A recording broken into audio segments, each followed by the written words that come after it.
Hey gang, what's up? Hope everybody's doing well out there, and much appreciated you guys tuning in to another edition of Intuitive Angling here.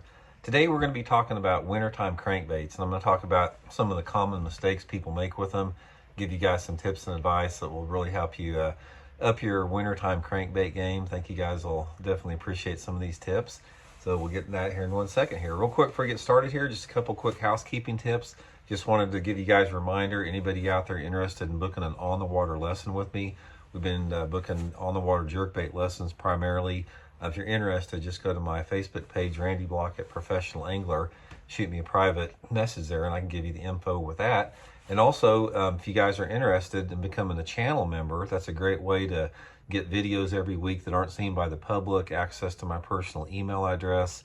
It's a really good way to support the channel. If you're interested in becoming a member of the channel, at the bottom, when you click on my YouTube homepage, at the bottom right, you'll see a little play button. Just hit that play button and it says Intuitive Memberships and gives you all the info for that. So much appreciated. Okay guys, a lot of people don't think about crankbaits as a good wintertime lure. You know, a lot of people think Alabama rigs, spoons, jerk baits, you know, little swim baits, that type of stuff. But a crankbait, the right type of crankbait under the right situation, can be highly productive for wintertime fish.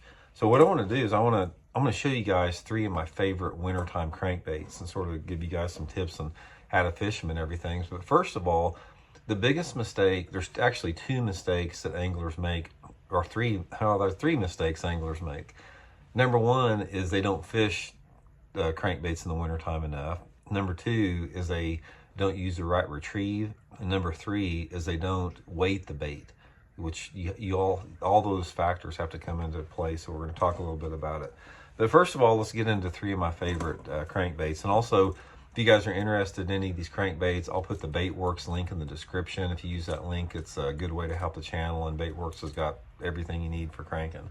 First one is just the Old Rapala Shad Rap. Guys, this is probably the most famous cold water crankbait that there is, and for good reason.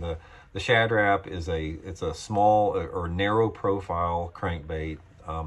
It's balsa. It's a very finesse crankbait. It's got a tight wobble. It doesn't put off a lot of vibration in the water. And when that water's cold in the wintertime, they don't really want baits or crankbaits that displace a lot of water, that create a lot of disturbance. They like the more subtle type crankbaits. And Rapala Shad Rap is a really subtle crankbait. It works really good in the winter time of the year. And again, I always put the suspend strips or the suspend dots on the bottom to make it suspend. The next one is my favorite, is the Megabass Flap Slap. Guys, I don't understand why this bait is not more popular than what it is. This is one of the most deadly crankbaits I have ever fished in my life. The second biggest stringer I ever weighed in a Bassmaster tournament came on the Flap Slap. It's a great cold water crankbait. It's similar in profile, as you can see, to the Shad Rap, and the fact that it's sort of narrow across the back like that. But the Flap Slap looks exactly like a threadfin shad. It looks so good in the water. It's got a little bit more aggressive action. It's got a little bit wider wobble on there. It's not near as buoyant because it's plastic. So what I can do on the Flap Slap is most of the time I don't need to weight it. I can usually maybe put just a little bit bigger size hooks on it. But if I don't want to go with bigger hooks on it, which does take away some of the action, I'll put some of the suspend dots like I have right there on it to make it neutral. And the third one is the flat-sided crankbait. This is the Megabass Sonic Side. A lot of people use homemade flat-sided crankbaits, but just the pure, straight, hardcore flat-sided crankbait is, again, one of the top wintertime crankbaits that you can use. Now, I prefer, a lot of guys prefer the balsa. I like both of them, actually. I like the Sonic Side, which is plastic, a little bit more if I'm fishing a little bit cleaner water, because you have some more color variation in it. And if it's not, let's see if I got one here. If the water's got a little bit of stain to it, I will use one like this, which is just a homemade balsa version. The balsa seems to work a little bit better in a little bit more stained water, flat side there. So anyway, let's talk a little bit about where you want to fish it. First of all, you've got a lot of the cranking that you do in the wintertime, it's not going to be equal all over the country. Geographically, there's going to be a lot of different variables behind it. most of the time when I'm talking about these videos, I'm talking about traditional man-made reservoirs. Like if you were fishing like Lake Lanier in Georgia, Lake Norman in North Carolina, Cumberland in Kentucky, Ozark Lakes, Clear Lake or Lake Oroville or whatever, California, the man-made reservoirs, that type of stuff. And when you're dealing with man-made reservoirs, for the most part, you do have some type of rock composition. Rock composition is key in the wintertime. Rock will hold heat. It keeps the bass a little bit shallow if you have the right water clarity. Wintertime cranking, you do have to have a little bit, it doesn't work real good in super clear water. If you're fishing a lake like my home lake here in Table Rock, and you're getting into those water clarities that are over 4 foot or so, wintertime cranking's not that good. It starts to pick up in the pre-spawn a little bit, but when the water temperatures are at the coldest, it's not that good because the fish are too deep. The reason that you want off-colored water is in most lakes in the wintertime that have a little bit more off-colored water, it keeps the bass shallower, even when the water temperature is cold. For example, I fish down at Grand Lake in Oklahoma a lot.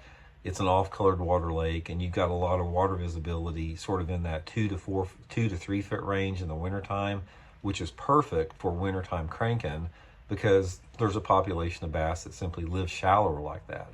So you got to have some type of a little bit off-colored water, if you do have rock. Another situation where it works good in is over submergent grass.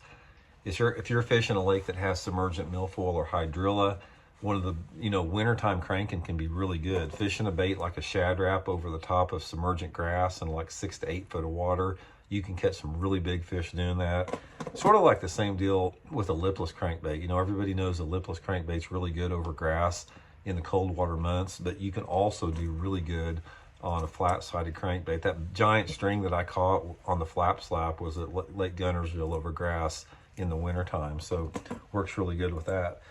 So another thing that you have on there is I like the baits that I describe here, the narrow wobblers, the more subtle crankbaits, as long as that water temperature is under, say, 53 degrees. Once you start getting above 53 degrees, that's when you notice your wider wobblers start to work better. Your baits like your rock crawlers, the Megabass Z2 crankbait, wiggle warts, and even some square bills, as the water temperature starts to warm in the mid-50s. Now you can catch some fish still on the flat-sided crankbaits as the water warms up, but they're not near as effective. The thing that you will notice about the 3 baits that I talked here, the subtle ones, the shad wrap, the flap slap, and the sonic side, is that the bass start getting off of those baits once that water temperature starts warming up as you get closer to the pre-spawn. I'm not sure what the deal is. I think there's a combination of things that has to do with wobble and profile, but there's definitely a transition into some other lure categories once you start hitting that 55-degree mark. So anyways, give it a try for this winter.